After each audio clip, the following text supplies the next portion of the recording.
Today on General Hospital, Anna briefs Sunny on the WSB and Pikeman. Cody fully opens up to Sasha, and Gregory accepts Finn's help.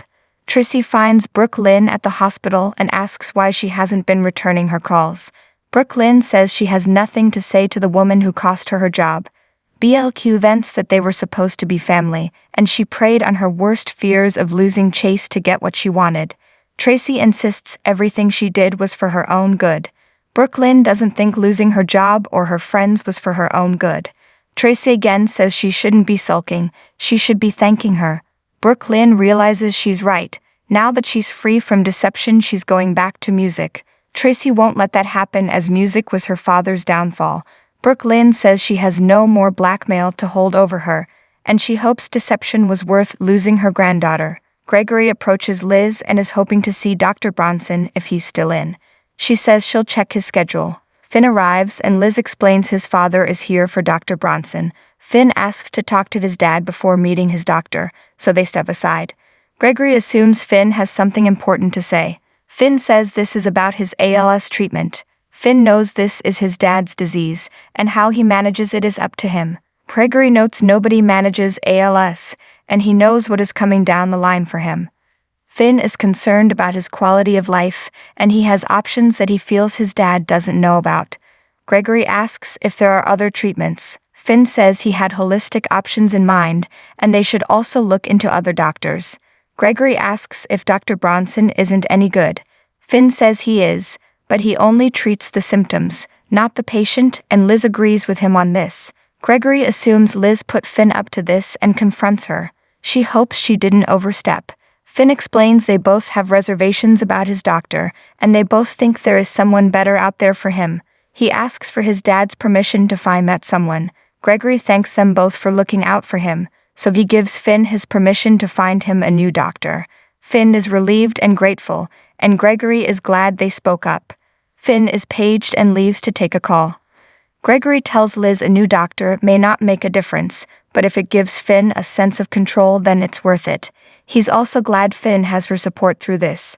Tracy happens upon Finn and says she needs a level 5 backgammon game, and she really needs a win. She spots Gregory talking to Liz and asks why he's here so late. Finn says she'll have to ask him, but they can schedule a game tomorrow. Gregory approaches Finn and Tracy and points out that Tracy is here late. Tracy explains she had a late board meeting and got blasted by her granddaughter, so she could use a drink. Gregory offers to get her a soda to lift her spirits, so she accepts his kind offer. They walk off, and Finn says seeing his dad in his element makes him think for a moment everything is normal. He tells Liz he doesn't have the words to tell her what it means to have her as he goes through this. Meanwhile, Gregory grabs them some ginger ale cans, but he can't open his. She asks if he's okay. He admits he's not, and it's about time she knew. He reveals he has ALS. She gasps. Gregory know at Maxie's new place. James asks his grandma what she's doing, and Felicia explains it's her homework. James thinks his grandma is a little old for homework. Mac appears and says you're never too old to stop learning. James thinks just like Cody teaching him how to tie a slip knot, which he shows them. Mac is impressed, and Felicia says that Cody is full of surprises. James wants to go visit Cody at the stables tomorrow, but Mac explains Cody's going to be away for a while. He promises James they'll visit Cody when he comes back. Soon the doorbell rings, and it's Lucy and Scott with a bottle of champagne. Lucy says, "Surprise." Mac and Felicia invite them in and ask what brings them by. Scott says Lucy's been down in the dumps, and he thought a game night would cheer everyone up. James says he likes games, but Felicia says these aren't the kinds he'd like. She takes James to his bedroom to read him a story. Mac, Lucy, and Scott sit down, and Scott breaks out a deck of cards. Scott tries to tell Lucy she has nothing to worry about, and that there is nothing she can do about the situation right now anyway. Lucy says, aside from killing Tracy. Maxie walks in and replies, "Get in line," as Lucy and Maxie try and come up with creative ways to off Tracy. Mac reminds them the police commissioner is in the room. Felica rejoins them and tells them Georgie and Bailey Lou are asleep, so quiet down. Lucy and Maxie vent over what Tracy has cost them.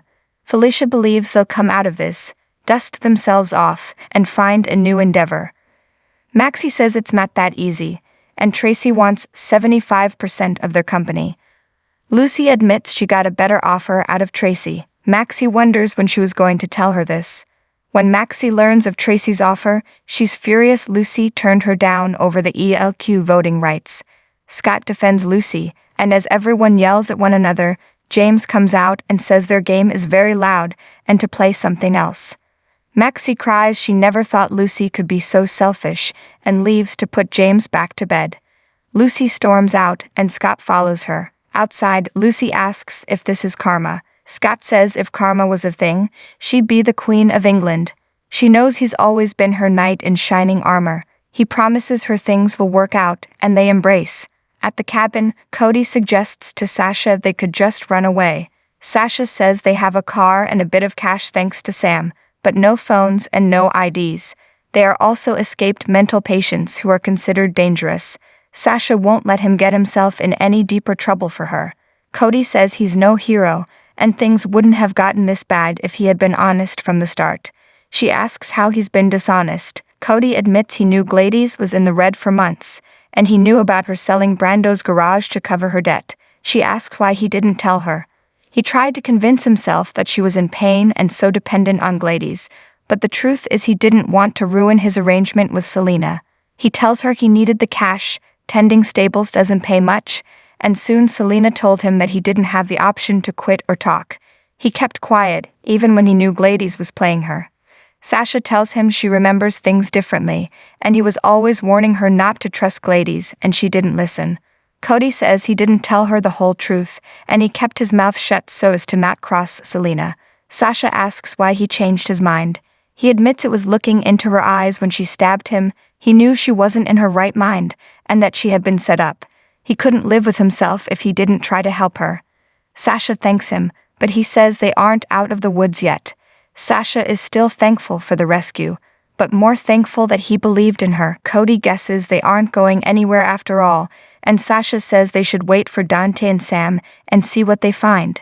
He suggests she get to bed, but when she learns he's going to sleep in the chair again, she refuses to allow it. Later, Sasha finds Cody ended up bunking on the floor next to the bed. In Olivia's office, Nina watches the footage of Charlotte breaking into Anna's suite on the computer. Charlotte and Valentin enter, and Charlotte is so happy to see Nina. Nina and Charlotte hug, and she asks what brings her by. Charlotte says she just wanted to see her papa. Valentin asks what she did today, and Charlotte explains she's been with Jake. She shows them photos of her and Jake's day. Valentin notes it's late and so as to not interrupt Dante and Sam that she should stay with Nina. Nina thinks that's a great idea and says she'll meet them in the lobby after she closes up. Valentin whispers to Nina, "Get it off the server," before leaving with Charlotte. Valentin, Charlotte, and Nina arrive at Nina's place. She takes Charlotte to Philater. Valentin tucks Charlotte into bed and says he's sorry hasn't found a house for them to live in yet. She says you and me and Anna. He tells her yes and Anna. She hopes he finds a house soon as she wants them to be together forever. Valentin says he loves her and kisses her goodnight. In the living room, Valentin thanks Nina for letting Charlotte stay here, and he can't have her near Anna. He's a wreck, and Nina says they don't really know what happened in that suite. Nana advises he go back to Anna, and she's here for him and Charlotte. Valentin says he'll be back in the morning and departs. Anna visits Sunny at his office and asks if his offer of protection still stands. Sunny thought she didn't want it. She fills him in on the break-in at her suite, and she feels like the walls are closing in on her. This attack was personal. They came into her space and touched her things. Sunny asks if she checked the security footage, and Anna says Valentin did and told her the footage was missing. He asks, "Is that what Valentin said?" Anna doesn't believe it was Valentin, though she is aware of his shortcomings as is Sunny, yet he still chooses to work with him.